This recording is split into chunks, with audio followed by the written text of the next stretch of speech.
সুপ্রিয় দর্শক শ্রোতা, ইরান, মার্কিন যুক্তরাষ্ট্র এবং যুক্তরাষ্ট্রের অবৈধ সন্তান ইসরায়েলের মধ্যে চলছে হামলা পাল্টা হামলা। যুদ্ধবিরতি লঙ্ঘন করে আবারও যুদ্ধের দামামা। শুরুতেই থাকবে আন্তর্জাতিক সংবাদের শিরোনাম, পরে বিস্তারিত। আমিরাত উপকূল থেকে জাহাজ জব্দ, নেওয়া হচ্ছে ইরানের দিকে। আরো বিস্তারিত জানিয়ে দেব। হরমুজ প্রণীতে ভারতীয় জাহাজে গুলি, ইরানের রাষ্ট্রদূতকে তলব। এদিকে আকাশ সীমা লঙ্ঘন, যুক্তরাষ্ট্রের গোয়েন্দা বিমানকে ধাওয়া। মানচিত্র থেকে মুছে দেব, পাকিস্তানকে ভারতীয় সেনা প্রদানের হুঁশিয়ারি। আরো জানাবো, ইউক্রেনের ড্রোন ক্ষেপণাস্ত্র হামলায় রাশিয়ার নিহত 6। ইরানের পরমাণু কর্মসূচি নিয়ে নতুন প্রস্তাব ট্রাম্পের। শত্রু যে কোনো নতুন আগ্রাসনের তাৎক্ষণিক জবাব দেওয়া হবে, ইরানি কমান্ডারের হুঙ্কার। এবং সর্বশেষে জানিয়ে দিব, ট্রাম্পের হুঁশিয়ারি পর তাইওয়ান বলল আমরা স্বাধীন। এতক্ষণ শুনছিলেন সংবাদ, এখন বিস্তারিত। তবে তার আগে অনুরোধ থাকবে, এই ভিডিওতে একটি লাইক দিন এবং কমেন্টস করে জানিয়ে দিন আপনি কোন জেলা থেকে বা কোথা থেকে আমাদের সাথে যুক্ত রয়েছেন। এবং সংবাদের সর্বশেষ গুরুত্বপূর্ণ আপডেট পেতে চ্যানেলটি সাবস্ক্রাইব করে আমাদের সঙ্গেই থাকুন। ধন্যবাদ। আমিরাত উপকূল থেকে জাহাজ জব্দ, নেওয়া হচ্ছে ইরানের দিকে। সংযুক্ত আরব আমিরাতের পূর্ব উপকূলের কাছে নোঙ্গরকার একটি জাহাজ দখল করে ইরানের জলসীমার দিকে নিয়ে যাওয়া হচ্ছে বলে জানিয়েছে যুক্তরাজ্যের সামুদ্রিক নিরাপত্তা ব্যবস্থা ইউএমটিও জানিয়েছে, হরমুজ প্রণালীর কাছে অবস্থান করার সময় অনুমোদিত ব্যক্তিরা জাহাজটি নিয়ন্ত্রণ নেয়। ফুজাইরা বন্দরে উত্তর পূর্বে প্রায় 38 নটিক্যাল মাইল দূরে অবস্থানত জাহাজটিতে অজ্ঞাত ব্যক্তিরা উঠে নিয়ন্ত্রণে নেয়। পরে জাহাজটি ইরানের জলসীমা দিকে অগ্রসর হতে দেখা যায়। তাৎক্ষণিকভাবে জাহাজটির নাম, মালিকানা বা কারা এটি জব্দ করেছে সে বিষয়ে বিস্তারিত জানা হয়নি। ঘটনাটি এমন সময় ঘটল যখন মার্কিন প্রেসিডেন্ট ডোনাল্ড ট্রাম্প চীনের প্রেসিডেন্ট শি জিনপিং এর সঙ্গে বেইজিং এর বৈঠকে মিলিত হয়েছেন। দুনেতার আলোচনা ইরান ইসরায়েলের যুদ্ধ এবং এর কারণে বৈশ্বিক তেল এবং গ্যাস বাণিজ্যে সৃষ্ট অস্থিরতা গুরুত্ব পাচ্ছে বলে ধারণা করা হচ্ছে। এর কয়েক ঘন্টা আগে ইসরায়েল দাবি করে প্রধানমন্ত্রী বেনিয়ামিন নেতানিয়াহু গোপনে সংযুক্ত আরব আমিরাত সফর করেছেন। তবে ইউএইকে কর্তৃপক্ষ দ্রুত সেই দাবি অস্বীকার করেছে। ফুজাইরা সংযুক্ত আরব আমিরাতের গুরুত্বপূর্ণ তেল রপ্তানি কেন্দ্র এবং পারস্য উপসাগরের বাইরের দেশটির প্রধান সমুদ্র বন্দর। ইরানের সঙ্গে চলমান উত্তেজনার মধ্যেই এলাকাটি থেকে একাধিকবার হামলা শিকার হয়েছে। গত রোববার দক্ষিণ কোরিয়া জানায় হরমুজে তাদের একটি কার্গো জাহাজে হামলা হয়েছে। কাতার পরবর্তীতে জানায় আমিরাত থেকে তাদের জলসীমা জাহাজটি আসছিল, তখন থেকে ড্রোন হামলা চালানো হয়।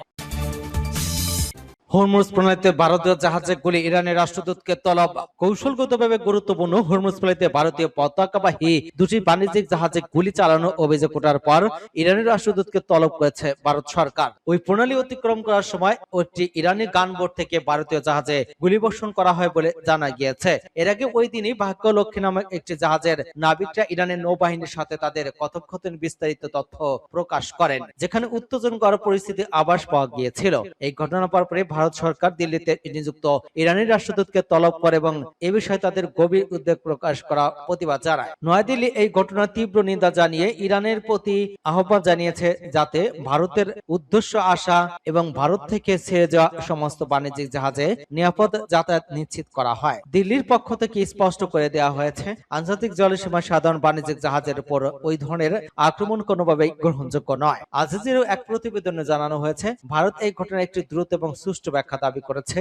সাম্প্রতিক সময়ে মধ্যপ্রাচ্যে চলমান উত্তেজনার প্রেক্ষাপটে ভারতীয় জাহাজে হামলার এই ঘটনা দুই দেশের কূটনৈতিক সম্পর্কের উপর নেতিবাচক প্রভাব ফেলতে পারে বলে মনে করছেন বিশেষজ্ঞরা। অন্যদিকে ইরানের শক্তিশালী সশস্ত্র বাহিনী ইসলামিক গার্ড বিপ্লবী গার্ড বাহিনী আইআরজিসি বিবৃতিতে জানিয়েছে যে যুক্তরাষ্ট্র যুদ্ধবিরতি শর্ত লঙ্ঘন করায় হরমুজ প্রণালী বন্ধ রাখা হচ্ছে। আইআরজিসি দাবি অনুযায়ী যুক্তরাষ্ট্র যুদ্ধবিরতি শর্ত ভঙ্গ করে ইরানি নৌযান এবং বন্দরগুলোর উপর থেকে নৌ অবরোধ প্রত্যাহার করেনি।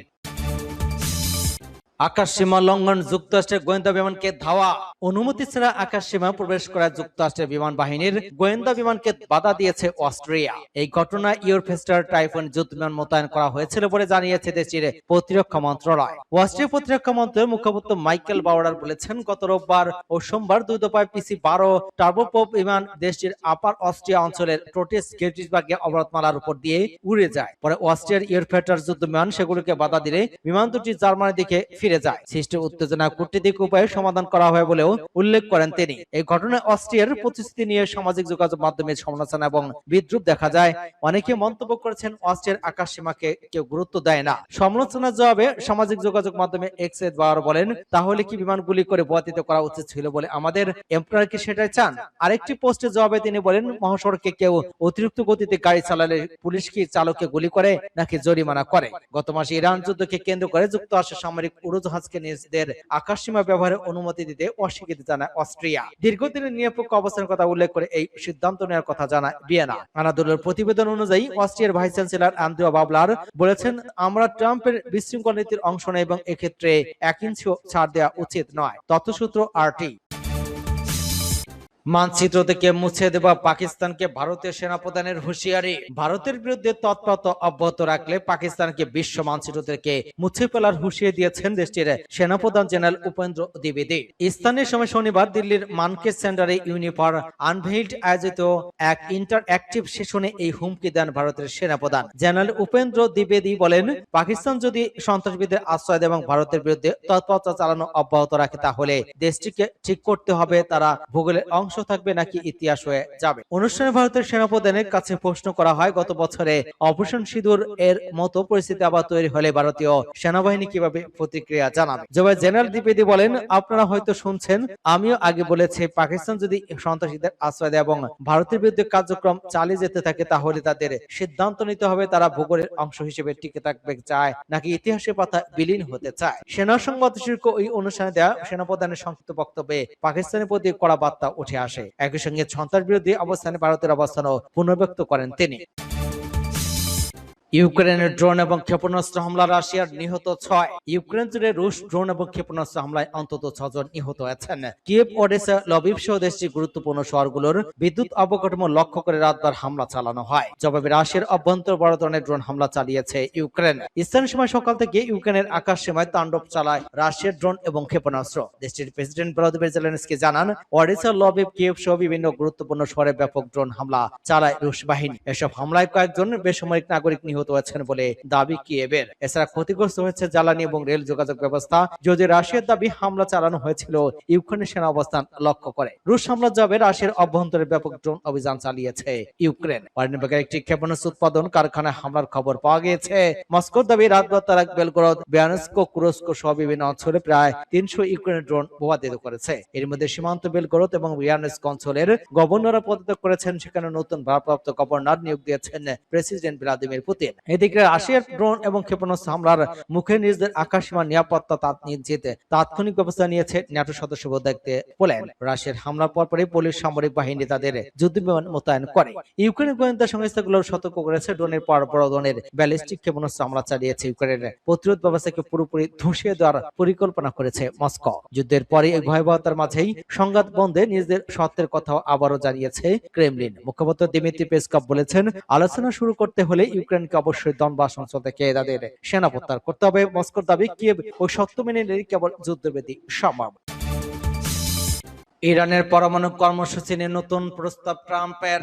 যুক্তরাষ্ট্রের প্রেসিডেন্ট ডোনাল্ড ট্রাম্প বলেছেন, ইরান যদি পারমাণবিক কর্মসূচি 20 বছরের জন্য স্থগিত রাখে তাহলে তিনি সম্মতি দিতে পারেন। তবে শর্ত হলো তাদের প্রতিশ্রুতি অবশ্যই বাস্তবসম্মত হতে হবে। ইরানের পরমাণু কর্মসূচি নিয়ে দীর্ঘদিনের উত্তেজনার মধ্যে ট্রাম্পের এমন মন্তব্যকে একটি গুরুত্বপূর্ণ সংকেত হিসেবে দেখা হচ্ছে। ট্রাম্প জানান, তেহরান যদি আন্তরিকভাবে তাদের পরমাণু কার্যক্রম থেকে 2 দশক দূরে থাকার অঙ্গীকার করে তবে তিনি বিষয়টি ইতিবাচকভাবে বিবেচনা করবেন। এ বিষয়ে এয়ারফোর্স ওয়ানের সাংবাদিকদের এক প্রশ্নের জবাবে ট্রাম্প বলেন, 20 বছর যথেষ্ট, তবে তাদের পক্ষ থেকে যে নিশ্চয়তা দেওয়া হবে সেটি সত্যিকার অর্থে 20 বছরের নিশ্চয়তা হবে। এর আগে ট্রাম্প বারবার দাবি করে আসছিলেন ইরানকে স্থায়ীভাবে ইউরেনিয়াম সমৃদ্ধকরণ কার্যক্রম। তিনি স্পষ্ট বার্তায় বলেছিলেন, ভবিষ্যতের কোন মার্কিন প্রেসিডেন্টের জন্য এই সংকট রেখে যেতে চান না। এদিকে ইরান ইস্যুতে আমি আর ধৈর্য ধরে ধরবো না বলেও হুঁশিয়ারি দিয়েছে ট্রাম্প। ফক্স নিউজে এক সাক্ষাৎকারে ট্রাম্প বলেন, আমি আর বেশি ধৈর্য ধরতে পারছি না। ইরানের চুক্তিতে আসা উচিত। চীনের প্রেসিডেন্ট শি জিনপিং এর সঙ্গে ইরান যুদ্ধ নিয়ে আলোচনা এবং ইরানি বাহিনীর আরব আমিরাত উপকূলের কাছে একটি জাহাজের নিয়ন্ত্রণ নেওয়ার পর খবর প্রকাশের পর তিনি ধৈর্য হারাচ্ছেন বলেও জানিয়েছেন। বার্তা সংস্থা রয়টার্স এর প্রতিবেদন অনুযায়ী হরমুজ প্রণালী ঘিরে চলমান সংকটের মধ্যেই বেজিং এর বৈঠক করেছেন ট্রাম্প এবং শি। হোয়াইট হাউস জানিয়েছে, দুই নেতা একমত হয়েছেন যে আন্তর্জাতিক জাহাজ চলাচলের জন্য হরমুজ প্রণালী খোলা রাখা জরুরি। সূত্র রয়টার্স। শত্রু যে কোনো নতুন আগ্রাসনের তাৎক্ষণিক জবাব দেওয়া হবে, ইরানি কমান্ডারের হুঙ্কার। ইরানের প্রতিরক্ষা মন্ত্রীর মুখপাত্র বলেছেন, শত্রুর পক্ষ থেকে যে কোনো ধরনের হুমকি, আক্রমণ বা আগ্রাসনের জবাব অবিলম্বে কঠোর চূড়ান্ত প্রক্রিয়ার মাধ্যমে দেওয়া হবে। পাঁচটির প্রতিবেদন বলা হয়েছে, ইরানি প্রতিরক্ষা মন্ত্রীর মুখপাত্র জর্দার রেজা তালাইনি মঙ্গলবার বলেছেন, আমেরিকা এবং ইসরায়েলের শত্রুকে মাঠ এবং কূটনৈতিক উভয়ের ক্ষেত্রেই ইরানি জাতির বৈধ এবং ন্যায্য অধিকার মেনে নিতে হবে। ইরানি জাতির যৌক্তিক, বৈধ এবং অকাট্য অধিকার নিশ্চিত না করে তারা যে সংকট আটকে আছে তা থেকে বেরোতে পারবেন না। তিনি আরো বলেন, ইরান যুদ্ধক্ষেত্র এবং কূটনৈতিক ময়দান এবং জনগণের সক্রিয় সমর্থনের মাধ্যমে তার উচ্চতা, সক্ষমতা প্রমাণ করেছে। শত্রু যদি কূটনৈতিক ক্ষেত্রে ইরানি জাতির ন্যায্য এবং অকাট্য দাবিগুলো মেনে না নেয়, তবে তাদের সামরিক ক্ষেত্রে পুনরায় পরাজয়ের মুখোমুখি হওয়ার বিষয়টি বিবেচনায় রাখতে হবে। তালাইনি আরো জানালেন, যুদ্ধক্ষেত্রে শত্রু পরাজয়ের পুনরাবৃত্তি আঞ্চলিক বাস্তবতার কারণে পূর্বানুমানযোগ্য। জাতি অতীতের গঠনমূলক ভিত্তিতে ভবিষ্যতে ইরানি জাতি এবং ওই আরোপিত যুদ্ধের প্রধান বিজয়ী হবে। ইরান কূটনীতি এবং যুদ্ধক্ষেত্রে উভয় দিকেই তার জাতীয় অধিকার রক্ষার সক্ষমতা এবং শক্তি দৃঢ়ভাবে প্রদর্শন করেছে।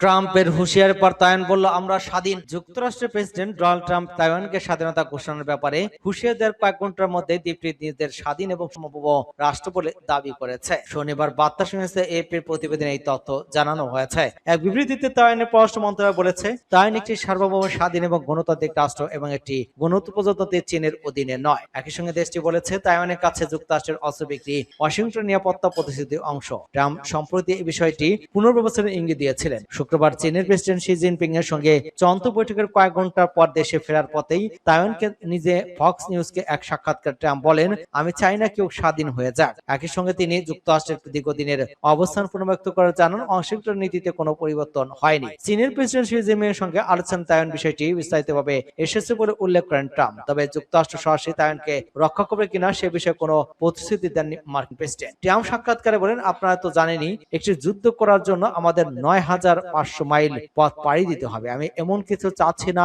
আমি চাই তারা শান্ত থাকুক। আমি চাই চীন শান্ত থাকুক। তাইওয়ানকে ঘিরে যুক্তরাষ্ট্র এবং চীনের অবস্থান বহু বছর ধরে শীতল। স্বায়ত্তশাসিত ওই দ্বীপটি নিজেদের ভূখণ্ড হিসেবে দাবি করে চীন।